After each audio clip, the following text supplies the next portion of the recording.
Hello, amazing legit KidLit viewers. I'm Tiffany. And I'm Alexis, and we have a very exciting episode with six special guests, and they're from the middle grade Authorcade, which I'm so excited about. Yes, that's right. Middle grade Authorcade is a group of first time authors that came together to support one another during their debut year in 2021. And between the 16 authors, you can find all of your bookish needs met, from contemporary to nonfiction, from adventure and fantasy to historical fiction, sci fi, and even horror. They've got it all covered. That is so cool. And they love connecting with readers from around the world. So be sure to check out authorcade.com and click on their school visits tab for more info on how to book them. Yay. All right. So we don't want to keep you waiting. We're going to bring on our spectacular middle grade Authorcade authors. All All right. right. And they're going to introduce themselves with a word cloud. Yeah, so Tiffany and I are going to pop off, and you guys are going to meet our authors.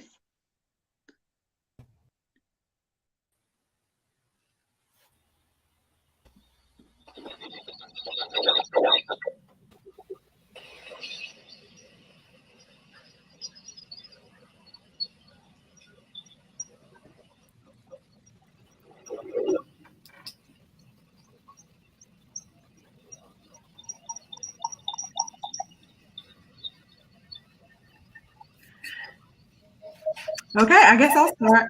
I'm Crystal D. Giles. In the introduction, you heard about the middle grade authorcade. There are six of us today joining you. We have a total of 16 members in our group, but this is the first time is up to six of us have been here together. So we're really excited to introduce you to ourselves and our books. And I'm up first. Take Back the Block was my 2021 debut. Um, it is about 11-year-old Wes who's on a journey to save his neighborhood from a powerful developer. And you can see in my word cloud, it's all about community and justice and friendship. Um, as I put the words together for the word cloud, I got really, really excited that community and friendship kept popping up over and over. It's also about social justice and kind of fighting for what you believe in. And so those words were really important to the story as well. Um, my second novel is out in February of next year. It's called Not an Easy Win. And it's about 12-year-old Lawrence who has had a bit of a rough path in life, and he's in a new town, and he feels left out. He doesn't have any friends, and he's on a journey to kind of tell his own story. And so he finds that competitive chess is a way for him to express himself and find a sense of belonging. And I'll kick it off to Hi, I'm Megan E. Freeman, and I am in northern Colorado, just south of Fort Collins. My book Alone also came out in 2021, also in January. Crystal and I were both January debuts in 2021. It is a middle grade novel in verse, and it is a contemporary reimagining of the book Island of the Blue Dolphins. The main character's name is Maddie. She's 12 years old, and she hatches a scheme to have a secret sleepover with her two best friends, and where none of their parents would be the wiser, where everyone would think they were somewhere else. And at the last minute, her two best friends can't come, but Maddie decides to have the sleepover by herself. And when she wakes up the next morning, the entire town has been evacuated and abandoned, and she has been left behind. And so it becomes a survival and adventure story where Maddie has to figure out what it means to be left behind and to be left alone and to try to figure out how to survive. She does have a canine companion, George the Rottweiler, so she's not entirely alone, but the entire story unfolds as she tries to figure out what she needs to do and how to stay alive and hope that her parents will come back for her. And you can see in the word cloud that I shared, the word alone comes up a lot, and she is alone for years, months, years, and she's really on a psychological as well as a physical adventure. So it's a novel in verse. If you like poetry, you might really like it. I hope you'll check it out. And it's also out in paperback with some new back matter as well. Hi, everybody. I am Jessica Vitalis. I am so happy to be here with you today. My first novel came out last fall, and that is The Wolf's Curse, which is a twist on Grim Reaper mythology. It features an invisible great white wolf looking for somebody to take her job. And it's a story about grief and loss, but more importantly, it's a story about hope and about healing. And my second book comes out on October 25th, so I'm really excited to share that one with you. This is set in the same magical world, but it has completely different characters and completely different themes, and in fact, completely different magic. It is a country where human babies are grown in cabbage-like plants, and they are delivered by rabbits. And so this is a story about family and about friendship and about working together for the common good.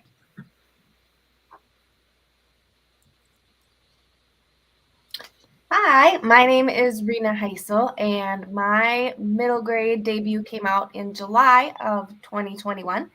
And my debut is Journey Beyond the Burrow, which is a middle grade animal fantasy starring those three mice that you see on the cover there, mostly Tobin, right front and center there. And my story is a rescue adventure quest. Tobin and his friends, they live at a place called the Great Burrow. And he is a weather scout. And one day he's out scouting and he sees there's a big storm coming. There's lots of excitement at the burrow, but nobody could predict that the storm would actually bring a brand new predator to the Great Burrow. And in all the chaos, his baby sibling, who's just a brand new little baby pinkling, is stolen. And Tobin has to decide whether to follow the rules of rodentia, which are kind of the survival guide for all mice, if he's going to follow the rules of rodentia and not pursue a predator, or if he is going to go ahead and try to save his newborn sibling. And I'll tell you that, spoiler, yes, he does, or it would be a very short story. So it is about Tobin, his best friend, Wiley, and little sister Talia, and their big forest adventure. Normally mice don't leave that far from the burrow. So when I look at my word cloud, I see a lot of friendship. I see the names Tobin, Talia, Wiley. They definitely rely a lot on each other throughout this journey. And then there's some new friends that they make along the way. There's Hess and Swalfus, snakes, owls, spiders, elder mice.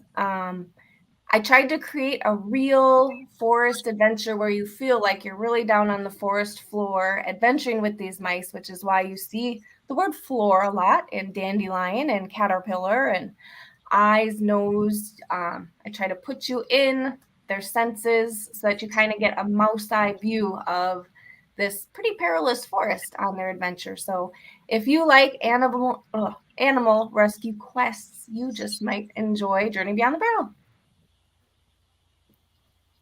Hey everybody, I'm Jessica Spear, and my first book came out last summer of 2021. It's BFF or NRF, which is Not Really Friends, a girl's guide to happy friendships. And I write nonfiction guidebookish type of books. So this book actually grew out of a friendship program that I ran in schools, because sometimes friendships can be a little tricky. So I took a lot of the stuff I was learning from this friendship program and kids I was working with and put it in that book, but in a fun way. So I like to write interactive books. So there's quizzes and there's stories and there are activities.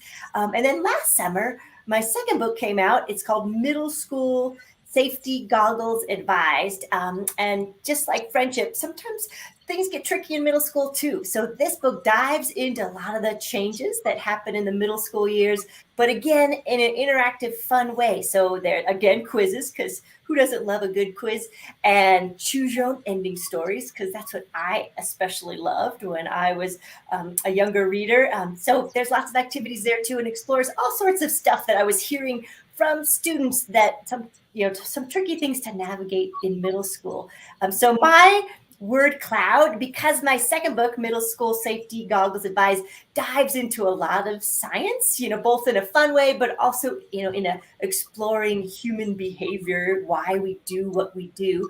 My word cloud is shaped like a little scientific beaker. You can see some words like weird. So I look at the weird stuff that happens in middle school, behaviors, but in a fun, sciencey way.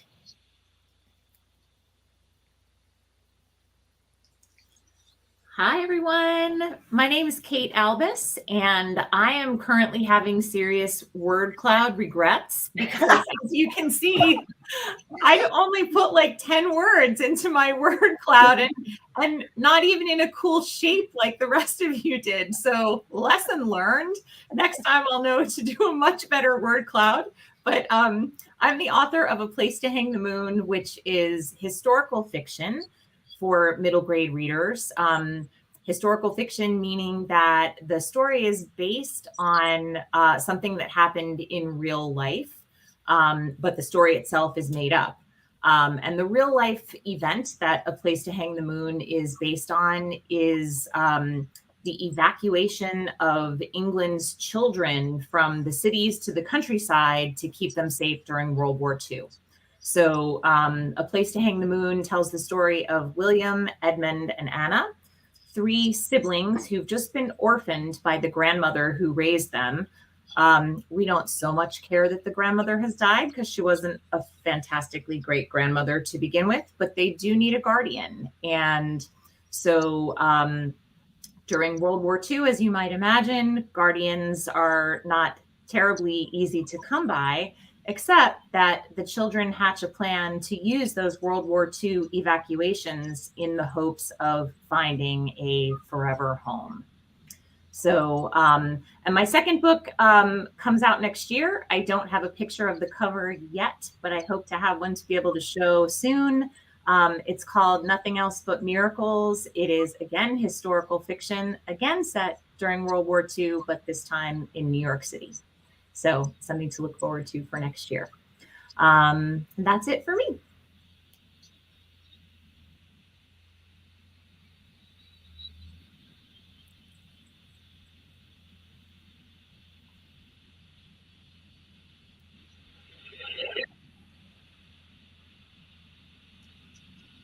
You're muted. Thanks. Your book sounded great. Some of them I've read before, but some of them I haven't gotten to yet, and I just can't wait.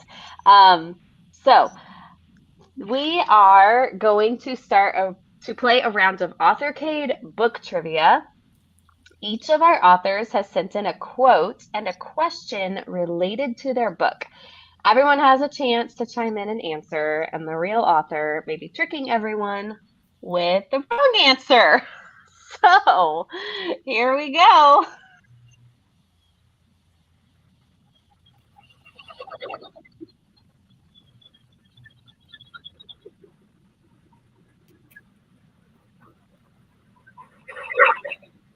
Oh, guess which book this quote comes from. Loneliness and insanity are twin house guests, and it's hard to entertain one without inviting the other in as well. Oh, wow. Ooh. I have read every single one of your books, and This is Yeah. I know. I have a guess. Yes, I think it's Jessica's. I think it's the rabbit's gift. I was thinking it might be Alone. I was gonna say Jessica too. I was going to say Alone as well, but I'm not sure how long Uh-oh. sentences are. Is it a novel in verse? I don't know. are It's you a tricking lot. us, Jessica Vitale? I know. Right? Hmm. My money's on Jessica Vitalis. Mine is too. It's not verse. Is it? No. Is it?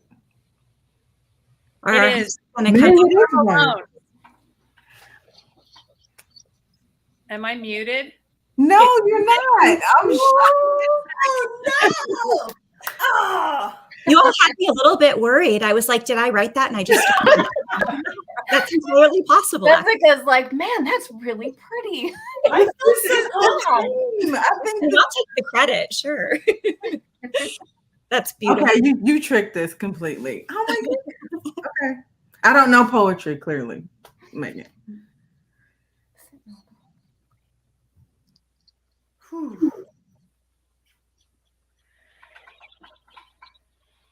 Here's the next one. He doesn't know what his own heart looks like, but it must be filled with dents and dings and boast a giant gash right down the middle. It can't be fixed with a grindstone. Maybe it can't be fixed at all. I think this is the wolf's curse. Me too. I'm going Jessica. I agree. Me Okay, too. me too. I'm more confident this time. Yay!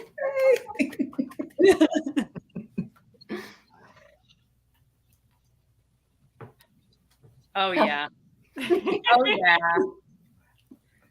I Journey think this down is the Kate's. burrow. This is from Kate's.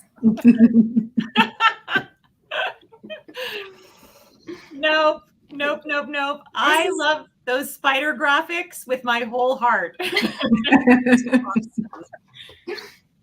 Yay.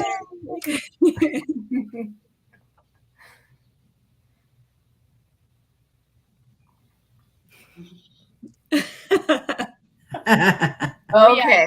Yeah. Jessica S. Yep. Without a doubt. Goggles advised.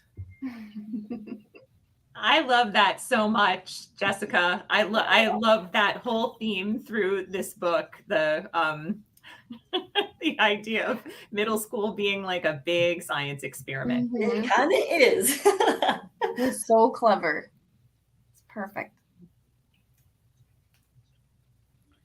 Okay, this has got to be Take Back the Block.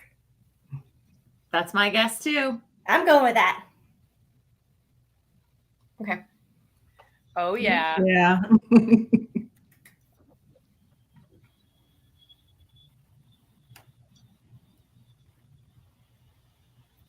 Ooh. Oh yeah. The lovely Ms. Albus. Yep.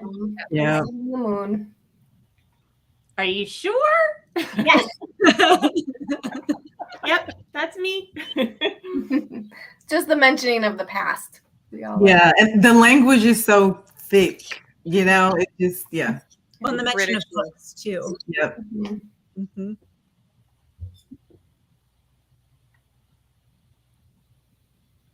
Ooh. Oh. I remember somebody mentioning this and I can't remember who it was. Maybe Crystal? Yeah. Take Back the Block? No. Mm-mm. No. Maybe? First person. Alone? No. No.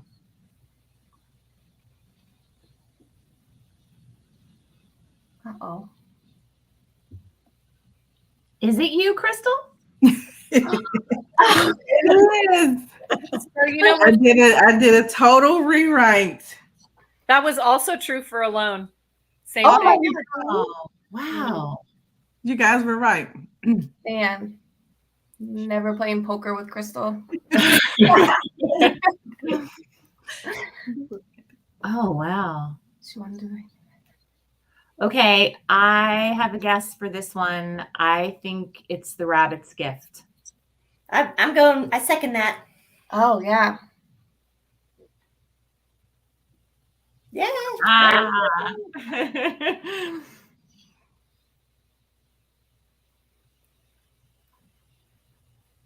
Oh. Ooh yeah.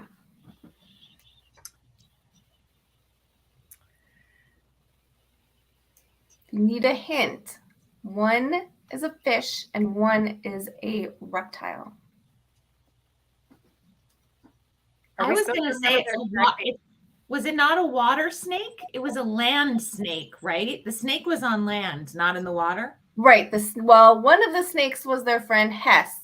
It's the creature that eventually Hess rescued Tobin from this creature. Oh, there we go. Oh, Catfish.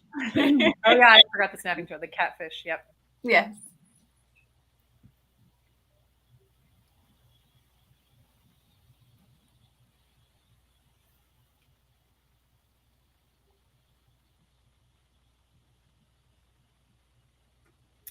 Oh, choose your own adventure. Yeah, choose your own adventure. Yeah. Yeah. there you go. There we go. Those are so fun.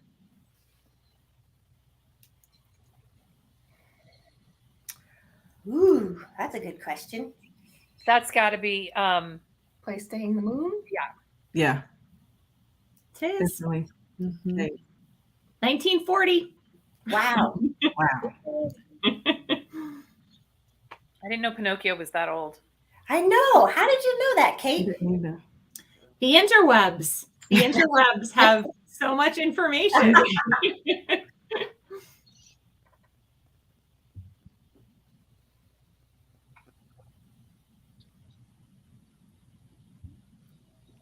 Ooh. Aww.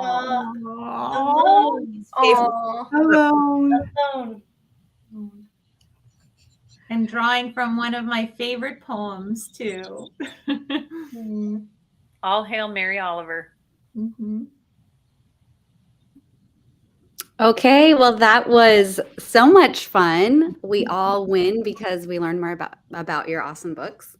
We're going to do a very quick writing activity. So in the writing world, authors often have to write a pitch, which is basically a brief description of their story, and the goal is to convince the editor or publisher to buy their piece. Is that correct? Yes. Okay. So name something that you think is boring or ordinary about yourself, but turn it into a pitch for a new book. Okay. And we are a little bit limited on time, so we're going to make it super challenging, and we're going to give you 5 minutes.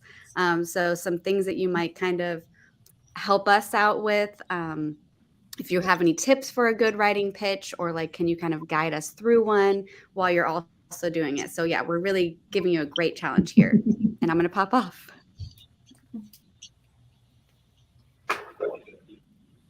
I'm happy to kick this off by saying I'm horrible at pitch writing. I'm horrible at summaries.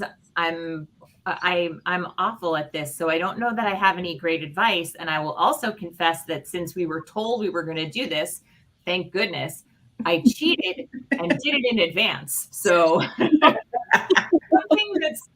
something that's boring about me, I love knitting. So I will I'm happy to start with my knitting related pitch if you all want to take for it. Think. Okay, here goes. As I wrote this, I was like, oh, I could actually write that story. That'd actually be kind of cool. Okay. Yes, I know Alexis is a crocheter. I've seen her work. Okay. 1775. The Revolutionary War is raging in Boston, and Kate is worried.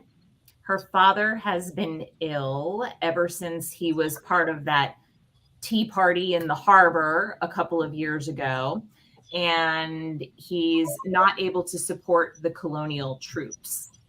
Kate wants to do her part, but everyone says that the only thing a girl can do to support a revolution is to knit socks for the men. So she does. But what nobody knows is that Kate stitches. Every knit, every purl, every slipped stitch, every yarn over has meaning. Knit into each of Kate's socks is a message for the colonial forces waiting in the hills, ready to take Boston from the British troops occupying the city, because knitting, as it turns out, is revolutionary.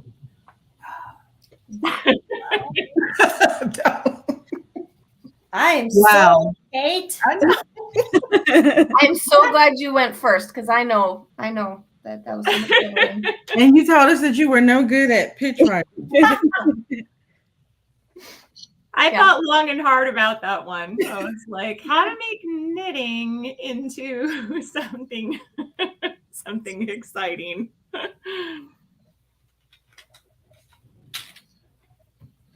I remember a long time ago when I was first joined a writing group and people were talking about this writing pitch things. And I know a few different blogs and websites had this one pitch exercise. And so I looked that up. And the first one that came up was on Nathan Bransford's site. And it's the one, when blank happens to blank, they have to blank to complete blank. So to fill in those blanks, it is when squirrels raided Rina's bird feeder, Rina had to go to the store to grab more bird seed to feed her angry chickadees. So it's just kind of this very formulaic, when you have the conflict happens to your protagonist, what do they have to do in order to, and then there's your, however you would save the day or overcome your conflict. So that I found to be really helpful, just like that one sentence pitch. First, you just kind of pop in.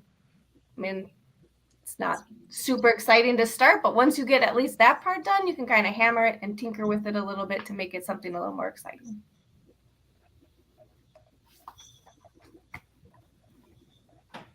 That's very helpful, Rina.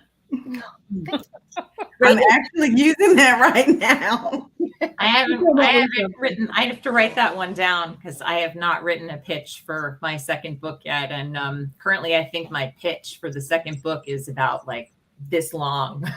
Oh, yes. And it's so funny how the worst thing that somebody can say is, tell me about your book. It's like, Right. I have to practice that. I think the biggest thing that I see in pitches is that people try to fit way too much information in. So it starts to read more like a summary than like jacket copy. So going to the bookstore and just reading lots and lots of jacket flaps really helps. And just keeping in mind that you really just want to introduce your character and the kind of conflict or antagonist they're up against, and then make sure that you tell what the stakes are, because if readers don't know why they should care, then it's probably not going to grab their attention. So I just tried to use that information to come up with something, because I did not take the time to prepare in advance. So this is not Kate level, but trying to follow my own advice, I will just give a very short example. So to be clear though, Jessica, my preparation in advance was motivated by terror. So lots of terror right now. But I'm just going to channel my inner bravery. So here we go. My boring fact about me is that I have neuromas in my toes, which is nerve damage that causes some pain when I walk. But I write middle grade, so I don't want to be talking about like old lady problems. So here is my pitch. 12-year-old Jessica longs to win the state cross-country competition. She thinks the mysterious pain in her toes is due to all of the early morning cross-country practices. But when talons start sprouting from her toes, she realizes she's turning into a dragon. If she can't stop the transformation, she'll lose the chance to follow in her Olympic mother's footsteps. I want to read that. Ooh. That's really good. That was good. Yay. Get writing, Jess. yeah, get started. Really good. Okay. So I have noticed in photos, especially when I'm meeting author pals who I've become friends with over the pandemic on platforms like this, and then we meet in person and we take a picture, I am always freakishly tall in the photos. And the authors who are normal sized look normal, and I look freakishly tall. So here's my pitch. When Megan wakes up one morning to discover she's grown freakishly tall, she embarks on a perilous journey to try to find the antidote and restore herself to normalcy. Kafka's Metamorphosis meets Dante's Inferno. Ooh. Nice. Mhm. There you go. Excellent use of comps at the end, Megan. So that's what I was going to say, is that a lot of times in pitches, you'll see sort of two things that are put together in maybe what might be a surprising way. So two known established stories that meet in the middle somehow. Sometimes that's helpful. Ooh. And that's such a weird thing about the past couple of years. I mean, I feel like we all have met in person, and yet I've never met any of you in person. And I was with another group where we were talking about the fact that we all feel like friends, even though we've never met in person. And somebody said, I've never seen any of your feet. Because we're all only ever seen from here up on That's Zoom. true. So, And yeah. some of us are going to be at NCTE in November in California. And Crystal mentioned that. And as I was thinking, I was like, I wonder how tall Crystal is. Maybe Crystal's tall. I'm kind of tall. I feel like I'm taller than people. Are I you don't know if I'm as tall as you, but I feel like we'll be in the same. Oh, that's exciting. That's very Yeah. exciting. We I'm should. going to be the shorty in the mix then. Are you? Short. Yeah. I think I give you a run for your money, Megan. 5'10" here. Woo! Oh, are you 5'10", Kate? Yep. Wow, I did not know It'd be a that. volleyball team. We need you guys in the front row of the So I'm only 5'7" then. So yeah. It's all relative. And Jessie and I will be on defense. I'm on role players are important. Please, I stand on my tiptoes. I just want to say. Okay, I guess I will go next. I also did not prepare. My tip would be to be specific. Lots of times when I see people pitch things, particularly like pitch contests on Twitter or something like that, people tend to give like more general information than specifics. And so my tip is tell us exactly the things that make your story different, and don't use general terms. So this is messy.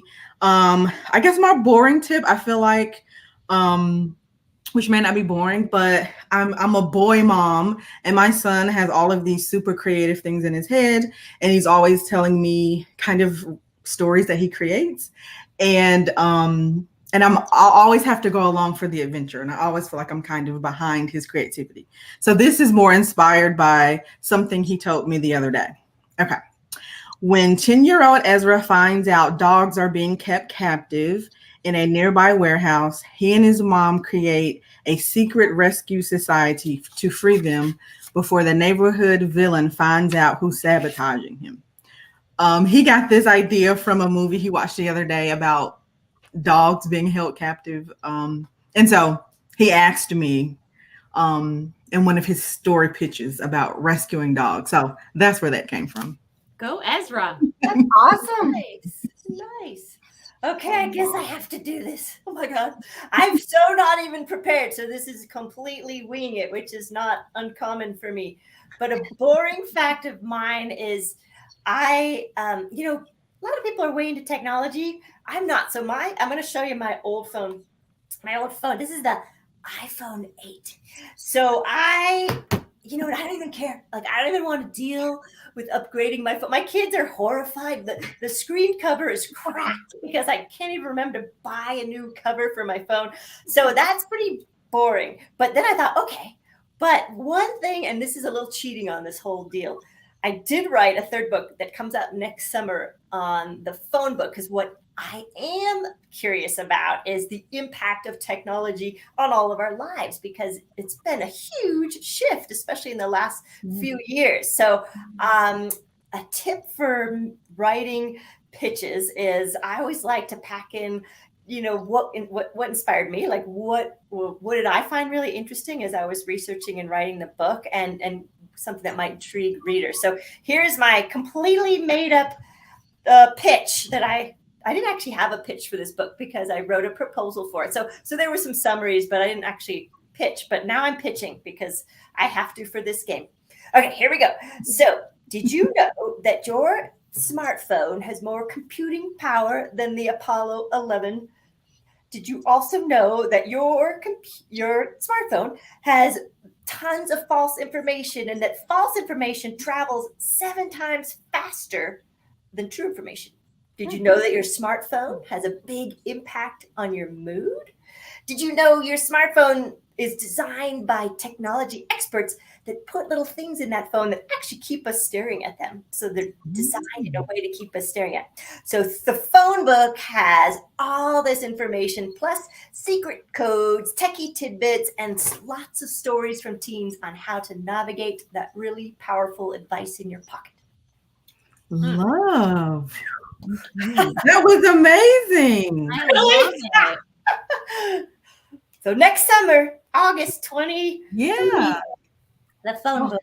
You have need to that upgrade in my the house phone right that now. too. All of those books, like I'm ready to buy all of them. So start writing. Those were awesome. Well, thank you, Authorcade, part of Authorcade, for being with us today. To all our readers, we hope you enjoyed the show and are inspired to pick up some new awesome books. And we'll be back next week for some new fun. Thank you, everyone. Thank Thank you so you for much. having us. Thank you.